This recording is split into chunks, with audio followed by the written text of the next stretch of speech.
Hello, we are going to go over arguments. As you can see here, arguments.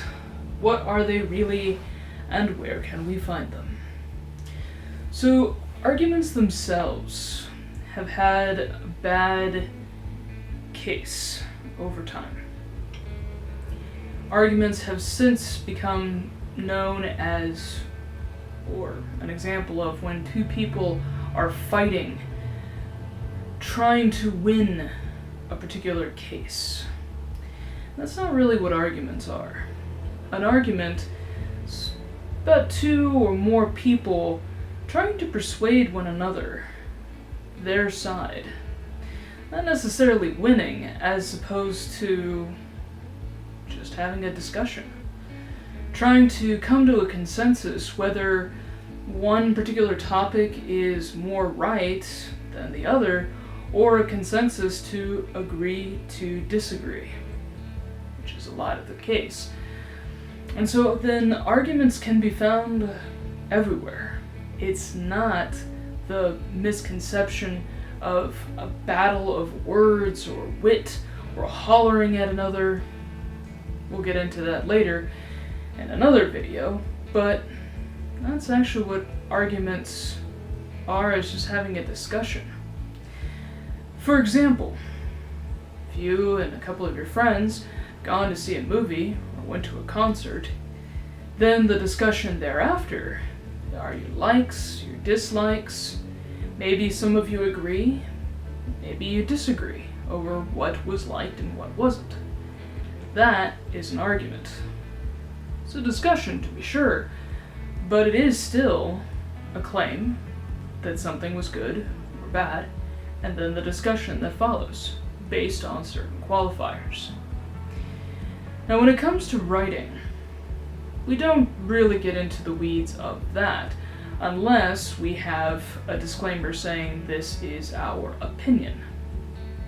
Not particularly based on too much research, though research certainly helps. And in that helping, it's to help make your argument a much stronger case, a much better chance for you to win. And I use the air quotes for winning because it's not really the goal of an argument. An argument should be considered a discussion, because your win factor is just to come to some conclusion, some consensus. Whether it is to find a better solution, such as the arguments for cleaner air, better environment, a better energy source, there are certainly good arguments to be had. There are a lot of counter arguments from oppositions. In the case of that example, for renewable energy sources, some of the counters could be those former jobs, or some current jobs, working in mining, or coal, oil facilities, things of that nature. Counter-arguments could be changing the field, giving proper education to expand, or to make things better. But that's to acknowledge the other side. What all arguments should also include. You should always try to acknowledge the counter-arguments as well as form your argument. Something also to consider is your language and tone of an argument. Depending on what your argument is, or how convincing you want to be, you have to have a particular tone or language in your writing. And this is to help draw in the audience, keep their attention and their focus, as well as to be persuasive. And it does depend on what your argument is. Is it a call to action? Do you want the people to rise up and follow into the future, something better? In the case of renewable energy resources, you want them to rise up and join in the fight for cleaner energy? Or do you want them to only be aware?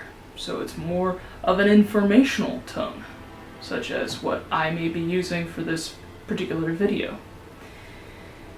It depends on what your argument is, so you should always be aware, keep in your mind when you're forming your notes, what kind of argument are you looking for, and how do you want the audience to interact with your words?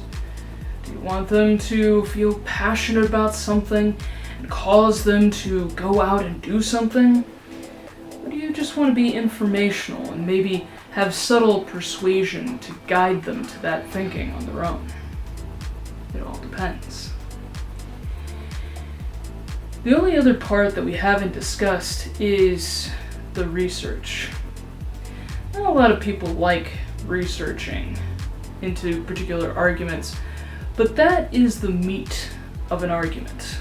The research, the history of a particular subject. It gives more flavor to a particular argument, but it also helps persuade the audience, whatever it is that you're trying to get them to focus on. You don't want to suddenly start up an argument, but only have the skeleton of what it is that you're trying to say. It makes it a little difficult for the audience to follow your argument, or to be completely persuaded. So you always want to make sure that you have research done that fills in your overall argument. That could be one part, the history, that leads into why you have this argument in the first place. And the second part, how we fix things. It isn't entirely necessary in an argument to have a follow-up or a conclusion or sort of a focus on the future, but it certainly helps if you do have that. Later, in another segment, we'll go over some specific ways to form these arguments. But overall, try to keep in mind that an argument is a discussion. You're having a conversation with people. How you use your words, your tone of voice, that will convey to them whether this is a call to action and they have to act on it, or more subtle. Here's some information. I hope that I've persuaded you enough to go out and do things, as I have suggested with this particular argument. If you have any questions, don't forget to leave some information either in our questions, comments, and concerns section, or shoot me an email. See you next time.